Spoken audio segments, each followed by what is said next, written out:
Hello friends and welcome to another fresh episode of tech with TG. एक ऐसा show जहां पे हम कॉम्प्लेक्स टेक टर्म्स और प्रोसेसेस की बहुत अच्छे से धुलाई करते हैं and basically what we get is this nice comfortable fabric जिसको आप बड़े इजीली अपने दिमाग के चारों तरफ ड्रेप कर सकते हैं। बेसिकली इस शो का ये पैटर्न ही बन गया है कि हम लेयर बाय लेयर टेक को जब अनवील करें, उसको सिंप्लीफाई करें, so we get a new pattern, we get some new textures and basically एक ऐसा टाइमलेस डिजाइन जो आपको हमेशा इन्फॉर्म्ड रखे। Should I drop more hints या आप समझ गए हैं कि मैं किसकी बात करने वाला हूं? Well guys, today's episode is all about tech in fashion. Quite interesting, quite unique, and as I say, the tech is everywhere. फिर चाहे वो पेन के निब हो या पैंट की जिप हो, बेसिकली हमारे चारों तरफ टेक्नोलॉजी घूम रही है, अलग अलग चीज़ों में बसी है. So today it's all about, when we explore tech in fashion. बहुत मजा आने वाला है. Let's see how it goes. Hello guys, मेरा नाम है Gaurav aka Technical Guruji. You are watching your favourite tech show tech with TG. जल्दी से आगे बढ़ते हैं, चलिए शुरू करते हैं.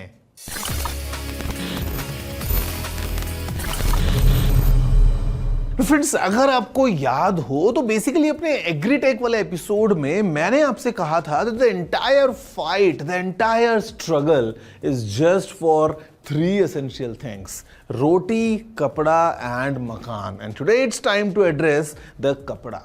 Basically, can you digest the fact कि कपड़ों की, all the clothes that we wear today, इनकी societal importance बहुत बाद में आई. पहले ये ज़रूरी थे किसी और reason की वजह से.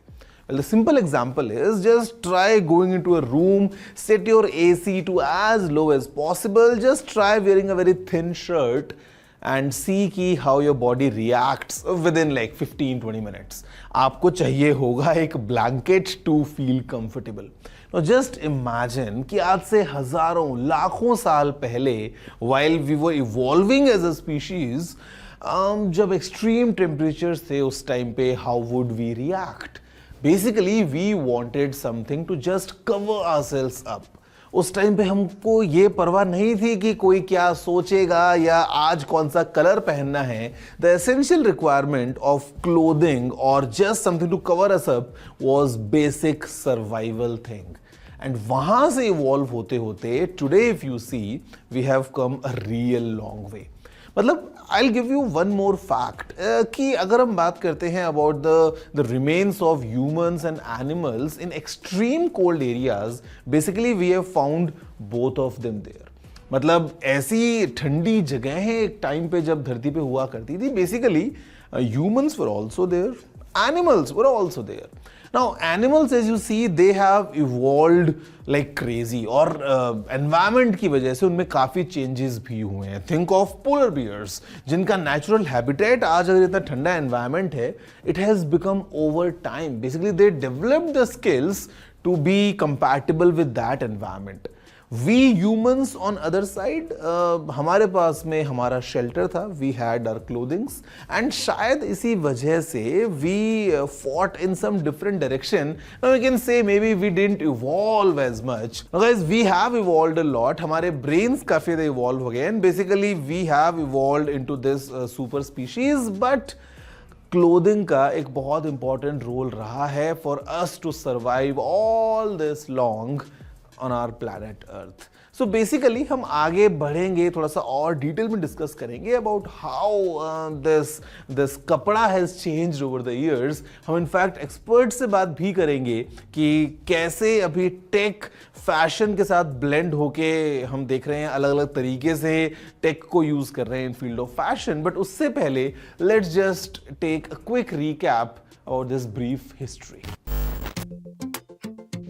The history of clothing is a testament to हमारी survival skills and ये एक बहुत important facet है human civilization के evolution का. Go back lakhs of years. Take away all sorts of comforts we know of today, pull us down from the food chain and the species supremacy where we are comfortably nestled today, and अब कीजिए imagine early humans को. Out in the open, वो भी nature की mercy पे. Seasons तो change हो रहे हैं, एक्सट्रीम हीट से extreme cold, you're undergoing all of this with no protection. And that is where the necessity for covering our bodies must have started.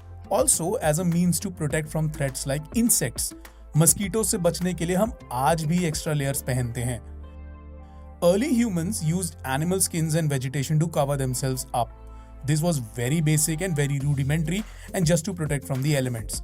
Timelines of different materials, that's a different story altogether.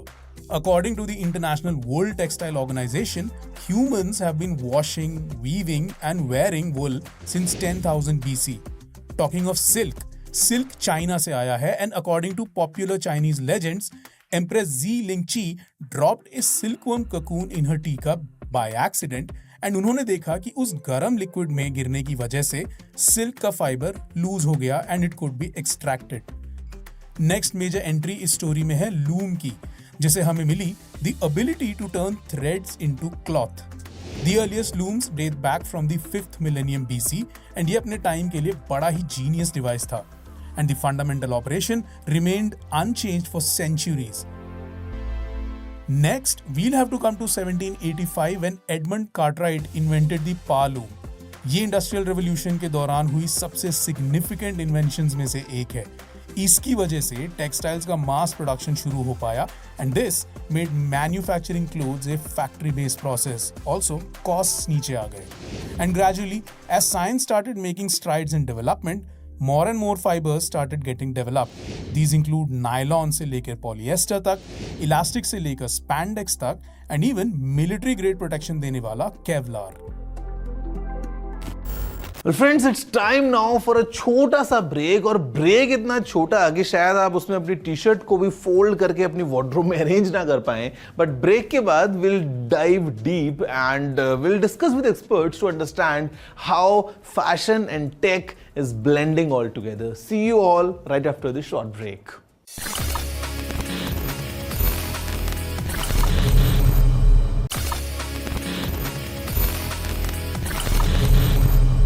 Hello friends and welcome back after the break to your favorite tech show. It's Tech with TG and today's episode is very special because we are trying to understand this nice blend and the stitching between clothing, tech and fashion.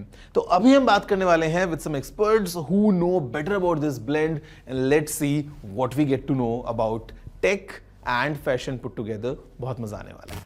Hi, I'm Pranav Kirti Mishra. I'm from Lucknow. I run a 10-year-old fashion brand, Human, almost 12 now.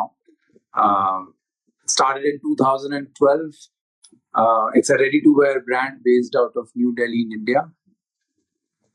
I also happen to write poetry, which is in Hindi. I come from Lucknow, so I inherited that from my father, whatever little bit I know of. So clothing, I feel, is a very essential tool, for human society. I feel blessed to be a part of the industry, and it is impacting our lives in a multi-dimensional manner. Not just from a society perspective that you get a personality, it is also a mirror to your personality, but also look around you. मतलब सर्दियों में आप सर्दियों से बचने का एक medium है, गर्मियों में गर्मियों से बचने का मीडियम है, बरसात में रेन कोट है तो आप बरसात से भी एक शील्ड प्रोवाइड कर सकते हैं. तो I would say it's an extension. It's a part of our life now. It's almost like a part of our body. Like imagine yourself. I don't know if you imagine yourself without clothes at any point in your life. Like it's an integral. It's like almost like another body part. And the beauty of it is that it can keep changing. It doesn't have to be one like a hand will be. This will be throughout my life. This can keep changing. I think that's the most beautiful part. छोटी सी छोटी चीज भी जो हम अपने इर्द गिर्द इस्तेमाल करते हैं वो सब कुछ ही टेक्नोलॉजी है. मतलब अगर क्लोथिंग में देखें तो वो धागा बनाने से लेकर के वो needle is also technology at some point and now we kind of evolved. अब इतनी सारी मशीनें आ गई हैं, 4 नीडल की, 10 नीडल की. आप पैंट डालते हो फ्रंट और बैक और एक साथ स्टिच हो जाता है. We would not have imagined that like probably a century ago. तो यही खूबसूरती है टेक्नोलॉजी की, वो समय के साथ इवॉल्व होती जाती है. But I look around my factory and छोटी सी छोटी चीज जो इस्तेमाल हो रही है, आयरन बॉक्स से लेकर के पैकेजिंग के डिब्बे तक, और सुई धागा, ये सारी चीजें make it easier for us to make garments. They are much, even garment के अंदर में जब हम फैब्रिक इस्तेमाल करते हैं, उस फैब्रिक का एवोल्यूशन अगर देखा जाए कि लूम पर पहले आदमी हाथ से बुनाई कर रहा है, फिर लूम पर कर रहा है, वो मशीन पे बन रहा है. अब और भी एडवांस हो गया है वो कपड़े बनाने की टेक्निक में भी. अब हम because as we are progressing and as we are talking about diving deep into subjects of sustainability, उस कपड़े का डायलॉग भी और enhance हो गया है. We're collaborating with a fabric company, and we're working. We've gotten the opportunity to work with recycled plastic bottles से जो फैब्रिक बनता है first time. And I was in the room in the first day and I was super inspired कि इतनी सारी technology से हम इतना ज्यादा इम्पैक्ट क्रिएट कर पा रहे हैं. Even if you break down garment construction fashion industry into like several parts की सबसे पहला अहम जो हिस्सा है वो है डिजाइन. तो अब आप देखिए कि एक टाइम था कि जब हम पेन और पेपर से डिजाइन कर रहे होते थे, और फिर एक टाइम आया जब हम देवर सॉफ्टवेयर, और वहां पे हम सॉफ्टवेयर की बदौलत हम और ज्यादा फास्ट पेस पे कर पा रहे थे. अब हम एआई के जमाने में जी रहे हैं, तो आप उसको आपने इंफॉर्मेशन फीड किया and there is abundance of options that you get in front of you. I think that the usages of time, वहां पर एक बहुत बड़ा टेक्नोलॉजी का इन्वॉल्वमेंट से that time can be utilized much better and greater things. Design के बाद हम आते हैं प्रोडक्शन पे. प्रोडक्शन में पहले जब हाथ से सिल रहे थे तो कम लोगों को इम्पैक्ट क्रिएट कर पा रहे हैं हम डिजाइन में, जो भी हम बेचना चाह रहे हैं, जो भी करना चाह रहे हैं. With time now, with the development of machinery now, that has scaled up कि we are able to service a much larger audience, even to the effect of how we kind of market our product or our brand, or how we get our voice with digital media being enhanced, and people are actually accepting digital media, and online consumption increased so much, especially in India during the pandemic, that you can literally see the ease with which you go on your tablet, phone, computer, and then you have these options, and then you click, and then you immediately get it the next day. Imagine getting the next day also. There is a certain usage of technology over there, like the last leg delivery, there would have been so many systems would have been put in place for you to actually get that product from the warehouse to your door within a day. I mean, that's just magical. You wouldn't have imagined that even like 20 years ago. That's the beauty of technology. Even shopping for that matter, मैं जब बड़ा हो रहा था लखनऊ में, तो हमें जाते थे, और वो मैंने देखा है वो एवोल्यूशन की, जाते थे और शेल्फ्स में रखे होते थे कपड़े, और उसमें से हमें वो दुकानदार एक एक करके निकालता था, और फिर चॉइसेस कितनी लिमिटेड थी कि दुकानदार पे डिपेंडेंट था कि नई शर्ट कौन सी आई है. Then time progressed, and I was young, and then the malls had opened, and then those racks पे कपड़े टंगे हैं. आप खुद से उन कपड़ों को उठा करके आप टच कर सकते, फील कर सकते हो. और अभी हम टाइम पे जी रहे हैं कि आपको वहां जाने की भी जरूरत नहीं है. There are applications and AI which bigger companies have started integrating in their systems, कि आप अपने आप को देख सकते हो. खरीदने से पहले आप देख सकते हो कि आप पहन करके कैसे लगोगे, कैसा कपड़ा गिरेगा आपके ढांचे पर. तो शॉपिंग ऑप्शंस, मतलब the experience of shopping also has increased to that extent. That's just magical. जहां तक वेरेबल टेक्नोलॉजी की बात है, वो भी अब फैशन में इंटीग्रेट होना शुरू हो गई है. Although I would say कि बहुत ही अभी इनिशियल स्टेज पर है. आप एक घड़ी पहनते हो, that's much more advanced in comparison to clothes that you wear. But now conceptual garments have come and technologies have come, जहां पर आप पहने आपके कपड़ों का रंग बदल सकता है.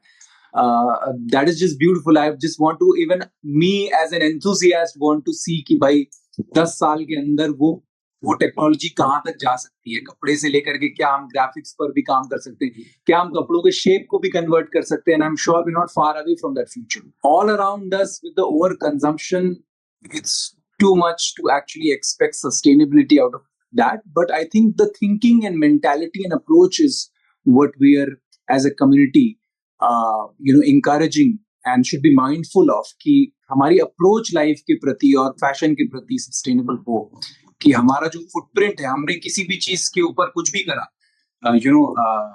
कपड़े छोड़ दो, आप भीड़ में जब हॉर्न बजाते हो, तो ये भी सोचना चाहिए कि ये हॉर्न अगर मैं पूरा दिन बजा दूंगा तो यहाँ पे कितना क्योस क्रिएट हो सकता है, तो सस्टेनेबल नहीं है उस दिन को नॉर्मल चलने के लिए। तो किसी भी चीज को अगर आप एक्सेस में कर दो तो सस्टेनेबिलिटी तो वहां पे दूर दूर तक नहीं रहेगी।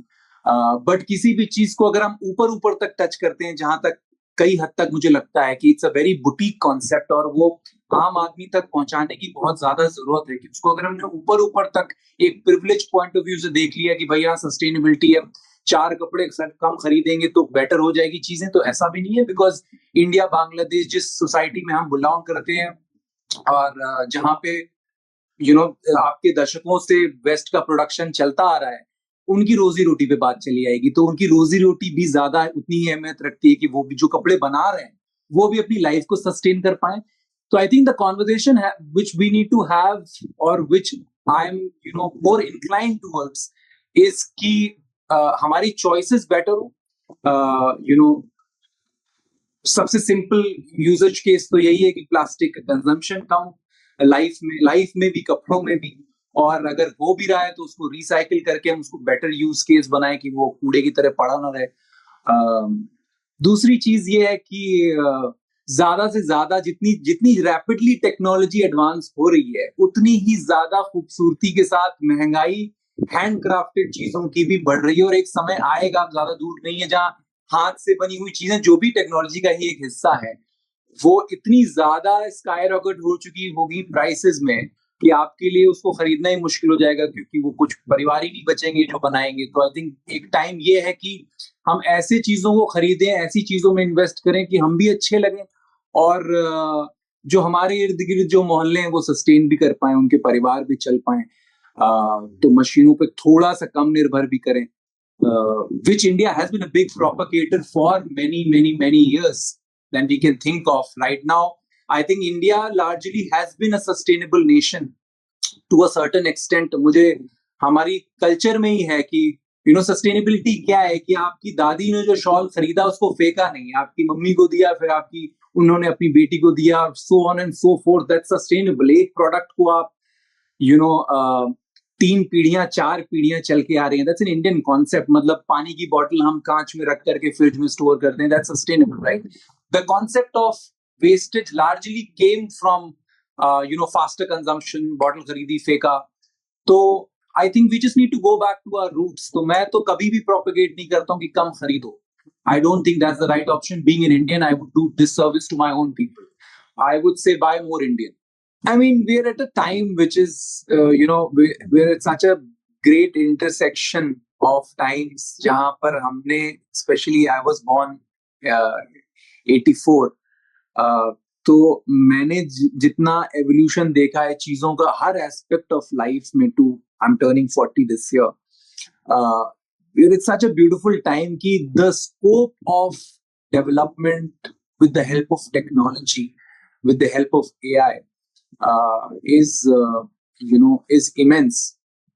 वो immeasurable है currently because it's beyond our imagination, and I think that's what the beauty of it all, कि जितनी भी चीजें हमसे गलत हुई हैं as a society और हम गलत करते जा रहे हैं, I definitely feel technology is the route to fix it if given a right amount of time to it.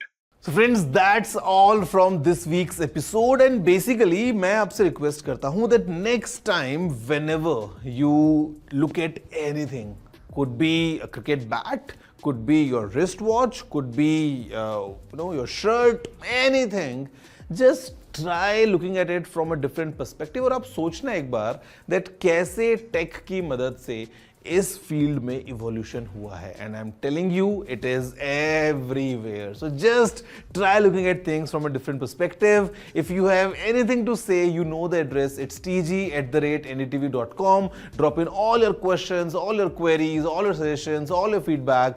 Me and my team हमेशा हमारे इनबॉक्स खोल के रखते हैं. See you all next week. Till then, have a good day and take care.